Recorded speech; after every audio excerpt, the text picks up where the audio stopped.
Bismillahirrahmanirrahim. Assalamualaikum warahmatullahi wabarakatuh.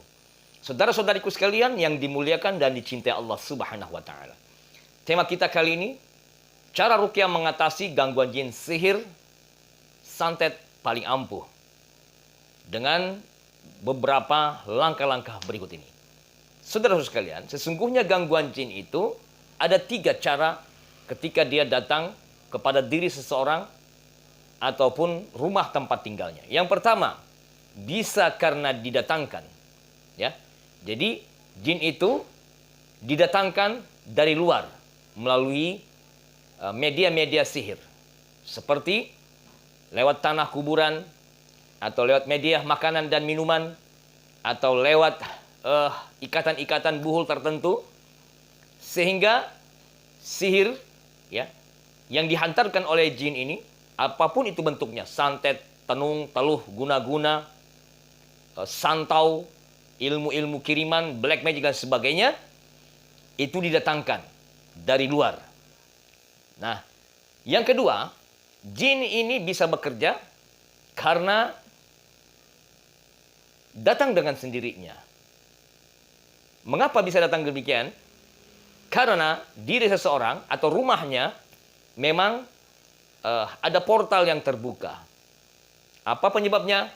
Bisa karena rumah kita atau diri kita ini jarang atau bahkan sama sekali tidak pernah melakukan amalan-amalan atau ibadah-ibadah yang diperintahkan Allah dan Rasulnya. Nah, mengapa orang yang jarang sholat sepertinya, contoh ya, jarang berzikir, jarang beribadah, baik itu amalan-amalan yang sifatnya mahdha ataupun yang ghair mahdha, yang umum maupun yang khusus, itu mudah sekali terkena gangguan jin atau sihir. Karena antara energi di dalam dirinya dengan energi dari jin ini itu selaras. Ya, antara satu sama lain selaras, ibaratkan botol ketemu dengan tutupnya. Jadi dia sesuai.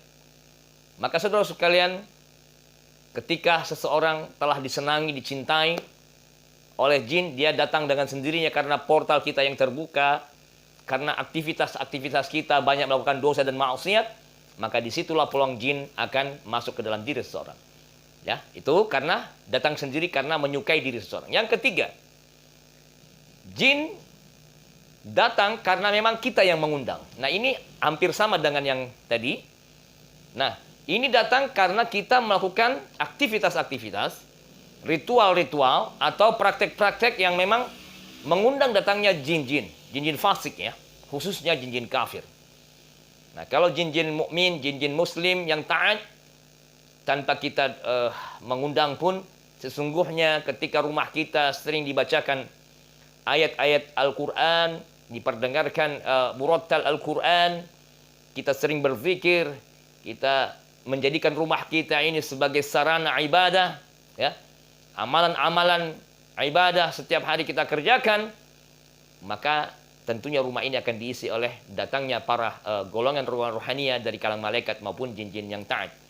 Adapun rumah seseorang yang jauh dari Allah, yang tidak pernah diisi dengan amalan-amalan ibadah, rumahnya seperti, mohon maaf ya, layaknya diskotik, layaknya tempat-tempat bar ya.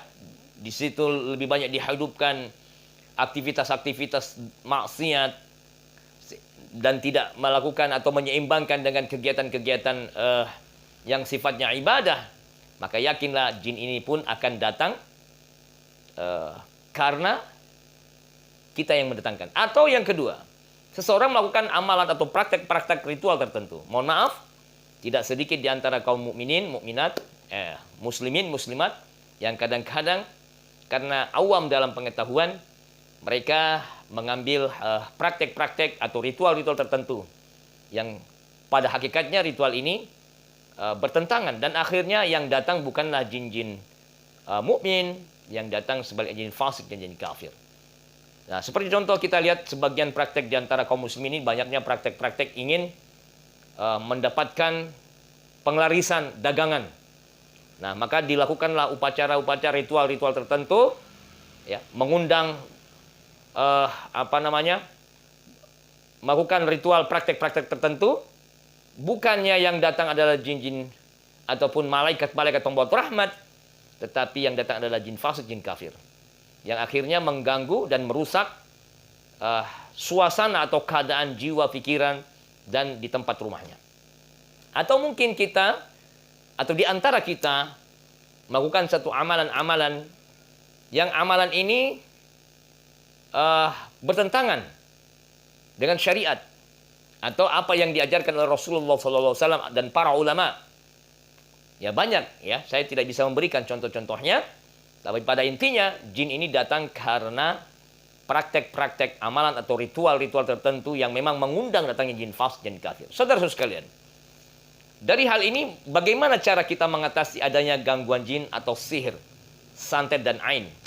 Nah, adapun ain ini adalah pandangan yang berasal dari mata yang jahat, atau bisa juga karena kekaguman. Nah, makanya ain ini adalah sesuatu yang terjadi karena akibat pandangan orang yang hasud kepada diri seseorang, sehingga diinisiasi oleh syaitan untuk masuk ke dalam diri atau di rumah seseorang atau di tempat-tempat yang memang mereka memandangnya.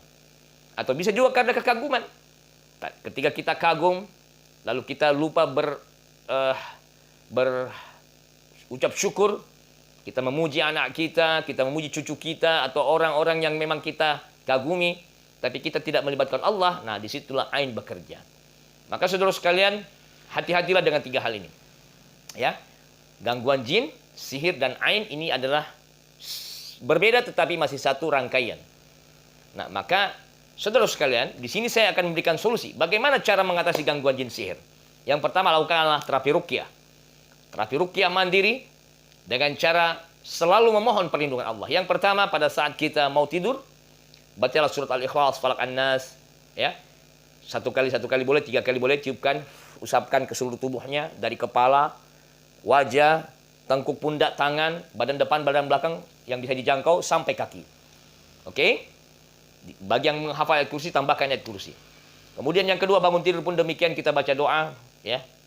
Kalau kita tak hafal doanya, ya bolehlah kita ingat, ya, minimal mengucapkan alhamdulillah. Oke?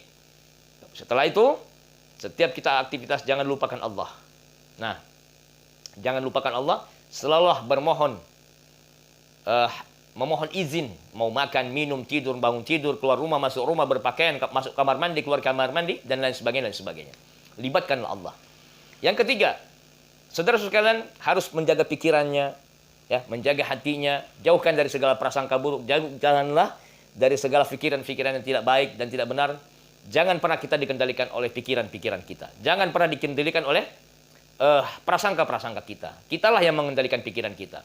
Kenapa? Ketika pikiran mengendalikan di jiwa seseorang, maka yang ada adalah prasangka-prasangka, yang ada adalah upaya membanding-bandingkan, dan selalu berada dalam kekurangan. Oke. Dan yang terakhir, saudara sekalian, lakukanlah terapi ruqyah mandiri dengan cara membuat air ruqyah, ya, dengan cara diminum, mandi, atau dengan cara dipercik-percikkan. Nah, saudara sekalian, di sini saya ingin memberikan satu tips lagi. Nah, ada beberapa hal yang dianjurkan oleh para ulama khususnya di ulama ya, ahli ruqyah, bahwa di antara sarana kita untuk melakukan terapi ruqyah adalah gunakanlah produk atau gunakanlah bidara atau daun bidara. Apapun itu, mau yang berkaitan dengan bidara, ya, insyaallah ta'ala ini menjadi satu sarana wasilah untuk pengobatan. Daun bidara dalam prakteknya adalah satu daun yang disunnahkan Rasulullah SAW untuk memandikan jenazah, untuk mandi kepada orang yang setelah habis nifas dan orang yang mu'allaf atau baru masuk Islam. Nah, tetapi pada perkembangan selanjutnya daun bidara ini digunakan oleh para ulama-ulama khususnya di bidang ruqyah menjadikan sebagai sarana pengobatan. Dan pada perkembangan berikutnya bidara ini menjadi satu hal yang dikembangkan menjadi produk-produk bidara. Nah, maka saudara sekalian, kami di sini, mohon maaf sebelumnya, kami memiliki beberapa produk-produk bidara, di antaranya daun bidara, serbuk bidara, sabun bidara, fresh care atau aromaterapi bidara, dan di sini kami ingin menyampaikan kami punya satu produk yakni minyak bidara ruqyah. Minyak bidara ruqyah ini sudah dibacakan ayat-ayat ruqyah oleh ahli-ahlinya dan produk ini sangat aman. Untuk apa? Nah, bidara ruqyah ini memiliki banyak khasiat ya. Kami akan bacakan. Bermanfaat untuk mengobati penyakit yang berkaitan dengan gangguan jin, sihir, dan ain. Ya. Bagi yang sering masuk angin, kembung, ya, khususnya bagi anak-anak kita, atau gejala flu pada bayi atau balita dan anak-anak, ini sangat baik sekali. Atau bagi kita yang sering kembung. Kemudian yang ketiga, ini sangat baik untuk perkembangan motorik, ya, perkembangan motorik anak. Agar anak-anak kita ini lebih berkembang ya sistem motoriknya atau saraf motoriknya. Nah, ini juga minyak bidara ini sangat baik untuk kita jadikan sebagai sarana untuk memijat. Bagi saudara-saudara sekalian yang punya anak atau cucu atau diri kita sendiri yang ingin merasakan ya, dahsyatnya bidara ruqyah ini, maka jadikan sebagai sarana untuk memijit ya, yang masuk angin, yang sering pegal. Nah, ini boleh kita gunakan. Kemudian aromanya sangat segar dan tidak ada efek samping ya. Termasuk membantu untuk menstimulus ya. Menstimulus saraf dan menjadikan sistem pencernaan bekerja lebih aktif ya. Nah, ini juga bagi yang sering gatal-gatal terkena penyakit-penyakit kulit atau gigitan nyamuk, bagi yang punya bayi ini boleh kita pakai. Cukup dioleskan saja. Nah, yang lebih utama lagi adalah ini bisa kita jadikan sebagai sarana terapi ruqyah, sihir, dan ain. Insyaallah ta'ala, bagaimana cara menggunakan produk ini? Silahkan saudaraku, usapkan. Ya. Sebelum diusapkan, sambil kita membaca surah Al-Fatihah, An-Nas, Al-Falaq, Al-Ikhlas, ayat kursi bagi yang menghafal. Seraya kita mengusapkan ke badan kita atau ke badan orang yang sakit, insyaallah ta'ala, ini akan ada reaksi-reaksi tertentu. Bahkan sangat-sangat efektif untuk mengatasi gangguan jin dan sihir. Kemudian untuk penyakit yang kaitannya dengan kulit, dengan syaraf, dengan badan kita yang sering pegal, masuk angin, yang sering gatal, ini juga sangat baik. Maka saudara sekalian, silahkan bagi yang ingin memesan produk minyak bidara ruqyah ini atau minyak telon ruqyah ini, sangat baik untuk orang dewasa, laki-laki maupun perempuan, remaja, dan termasuk adalah minyak ini sangat baik untuk anak-anak dan bayi atau anak yang masih di bawah umur. Nah, ini sangat baik. Namanya minyak bidara atau minyak telon ruqyah. Jadi minyak ini boleh kita gunakan dan kita jadikan sebagai sarana untuk terapi ruqyah di samping kita mendengarkan ayat ruqyah. Bagi saudaraku yang ingin memesan minyak bidara ruqyah ini atau minyak telon ruqyah ini, hubungi kami di 081111112067. Saya ulangi, hubungi kami di nomor SMS WhatsApp 081111112067. Satunya 6 kali ya. Nah, saya ulangi sekali lagi. 081111112067. Insyaallah mudah-mudahan bermanfaat saudaraku. Silahkan lakukan terapi ruqyah mandiri dan jangan lupa untuk selalu menggunakan produk-produk bidara dari kami ya. Produk bidara ruqyah di antaranya ada sabun bidara, fresh care bidara, ada aromaterapi bidara, ada minyak bidara, ada juga serbuk bidara, teh bidara, semuanya berasal dari daun bidara yang insyaallah sudah diruqyah ya. Mudah-mudahan bermanfaat saudara sekalian. Kami doakan semoga Allah menyembuhkan penyakit-penyakitnya. Allah angkat segala gangguan jin, sihir, dan ain yang ada pada dirinya. Saya doakan juga saudaraku, semoga Allah mudahkan segala urusan, lapangkan rezekinya, dijaga dari segala mara bahaya, bencana, dan musibah, serta kezaliman orang yang zalim, kejahatan orang yang jahat. Terima kasih, jazakumullah khairan katsira. Ya. Assalamualaikum warahmatullahi wabarakatuh.